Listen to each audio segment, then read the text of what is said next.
Alright guys, this is gonna be my first couple reviews that I'm gonna do where I'll do a track by track analysis. Alright? So this time we're gonna start off with this little bad boy right here we call Louder Than Words by Alyssa Marie. Yeah, I got myself a physical copy. It's good to see independent artists being able to still provide quality stuff right here. And, you know, even send little special notes and junk. So that's pretty nice. But yeah, that project right there, matter of fact, I'm going to keep it out so I can look at the back. But anyway, this project right here is by Alyssa Marie, who I've been following for quite some time. At least I think almost 5 years, getting there or something like that. But yeah, if you don't know, since I do music as well, I follow a lot of stuff that happens on the YouTube scene. And back in time, there used to be a lot of rap contests and ciphers that were circling the YouTube circuit for quite a while. Now there's contests every once in a while, but not nearly as many that people can just readily hop in and you see like the dopest artists.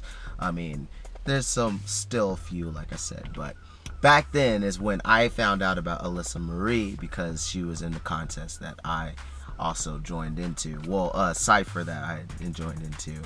She was in a couple other contests that I was into. She actually won one. She was the winner of the Watch Me, I think the first Watch Me contest of by Daystorm that he did for 3 years.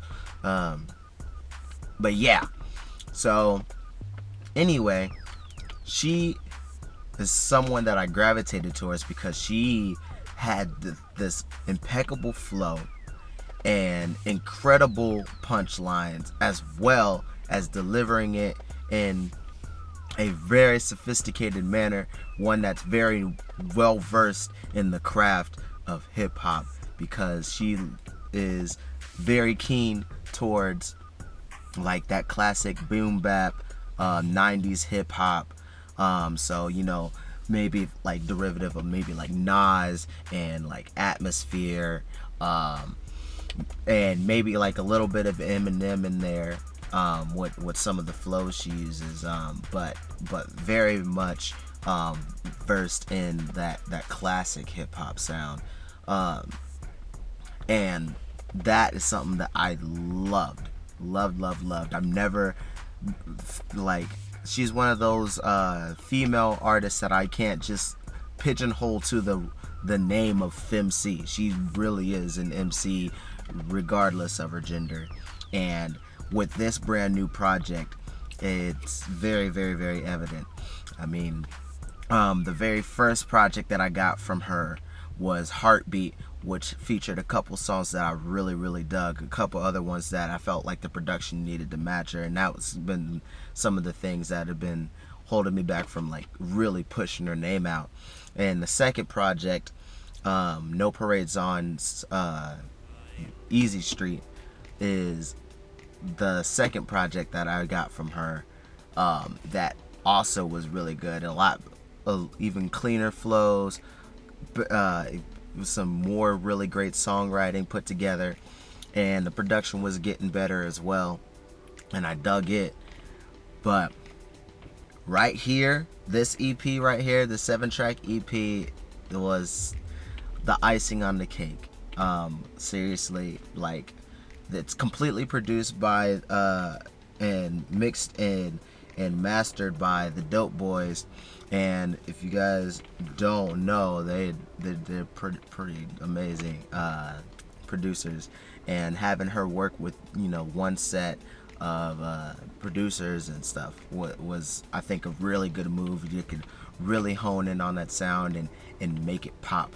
And so yeah, that's exactly what happened with this. And the very first track, it starts off so strong with Whoop A Season.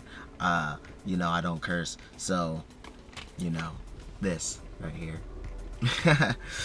And boy, once I saw that music video drop for, you know, to promote the project coming out, I was like, yes, this is exactly what I love from her.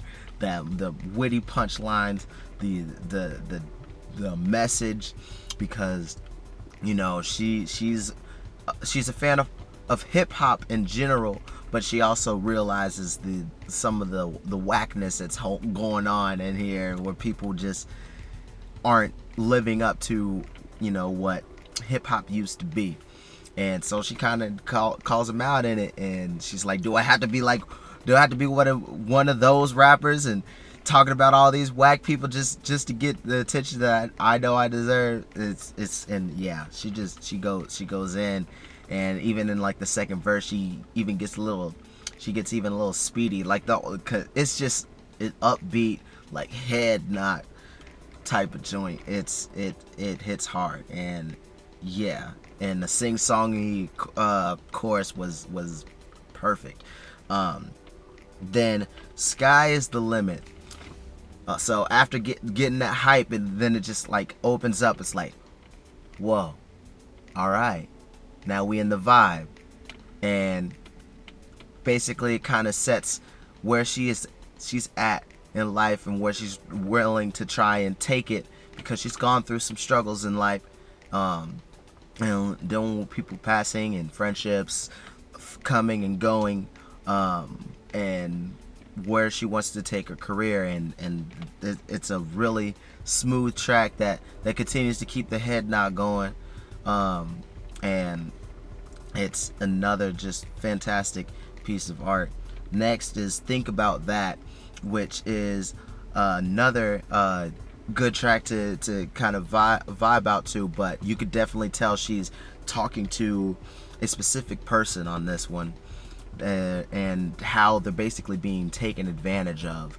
And we all know that one person who tends to be a little bit of a pushover and always trying to help everyone else and never help themselves. And so this song is kind of like her reaching out to that person in her life. So maybe you can relate that to someone else in your life as well. And the way she flows in this one is it's just so relatable. You just connect with each word she says. Then after that is One Take, another really good upbeat track, and one actually having to deal with love.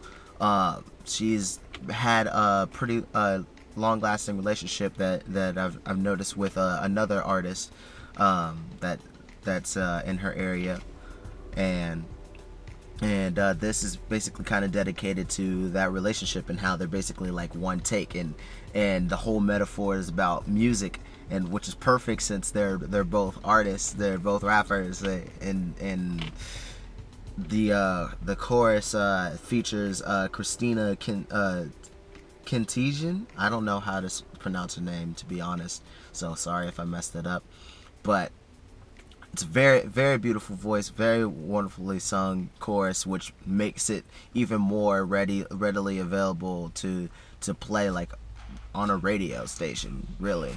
And it kind of reminds me of like when Lupe will do a love song. So think like old school love, think like that. But the whole metaphor this time is just, you know, how music works, how two people can actually collaborate and make things gel so well that you're just like, yeah, that's a perfect match. And how they said that basically it only took them one take to get it done, because they were just so great of a match. They had everything down, it worked perfectly, so they didn't have to do so many takes to record it, you know, record basically their love with each other in life. Then next is Escape.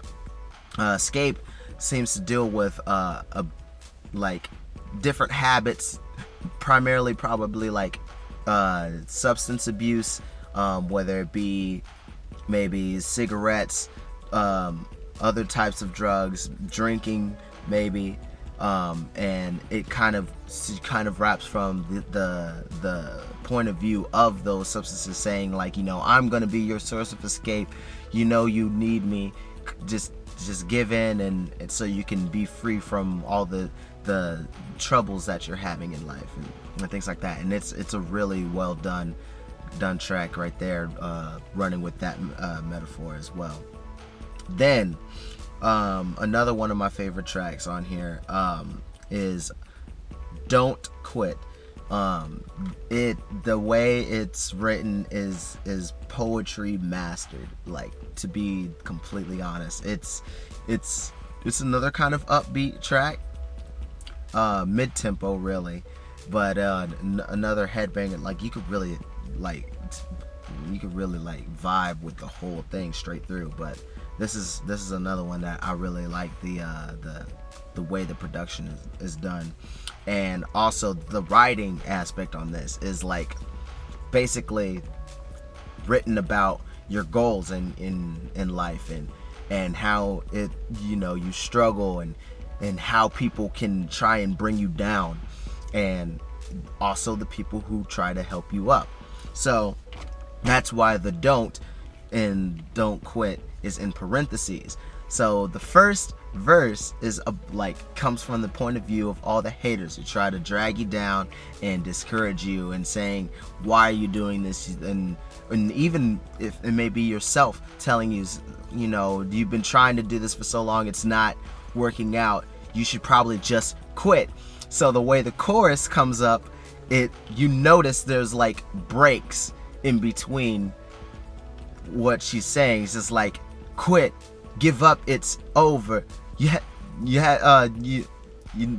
done enough. It's like, you're just like, when you hear it, you're just like, oh, maybe it's just kind of like a cool choppy chorus that's maybe like a DJ, like when you first hear it, it's like maybe like the DJ's like chopping in the words to make it, you know, space it out in a cool creative way. But then when you get to the second verse, it's all positive talk, like upbuilding you. Is like, hey, you've done so much work, you're almost there, you're gonna reach your dreams, don't quit, you can't do it. And so that's why when you get to the second chorus, it's like, don't quit, you know, it isn't over, you haven't nearly done enough, you're almost there, keep going, keep doing more work, you're gonna get there. And it's just written so well. So super props to you, Alyssa, on that lovely piece of work. And then Cold Water, oh man, so yeah, that's, to me, it's another cool little punchline track, like kind of like Whoop A Season, but yeah, it's another like real throwback type of feel with the like, I think it's like keyboards and a little bit of guitar. It's nice. But yeah, definitely a really nice funky kind of tune, that is just kind of like, I think I'm not 100% sure, but I think it's supposed to kind of like represent her music, how it's like, it's cold water and it wakes you up and gets you going. And I'm not 100% sure, so maybe if she sees this, you can respond to me, Alyssa. But it's still a really cool tune that's easy to vibe to. And I just gotta say, this whole project is definitely worth a listen. You could grab it at alyssamarie.bandcamp.com. And if you want, like myself, you can also order the physical copy to be sent to you, and it's pretty nice. If you like CDs, I mean, I'd get it. It's cool because the thing is that, like, it has like lyrics from One Take on here, and I was like, man, that's pretty ill. And you know how basically actions are louder than words, you know, but the words do speak volumes, because Alyssa knows how to work with them, you know what I mean? But yeah, definitely I'd say check this out if you're a big fan of hip hop. Like I said, like people like Lupe, people like Nas, like Mos Def, Atmosphere. Yeah, and if you are familiar with like YouTubers YouTube people who got famous from YouTube, let's put it that way. Like Wax, people like Streetlight and stuff like that. And the funny thing is they're people who they're all connected to Alyssa Marie in some way or some fashion too. But yeah, I definitely would recommend it to you guys. So yeah, and another great thing that I enjoy about Alyssa Marie's music is that she doesn't curse that much. So even though there's like the parental advisories, picture thingy graphic on there, you're not gonna hear far too much cursing in there. There may be a few S words in there. I don't even think I heard an F word at all. But yeah, anyway, that's it from me. So see you in the next review. Much love, peace.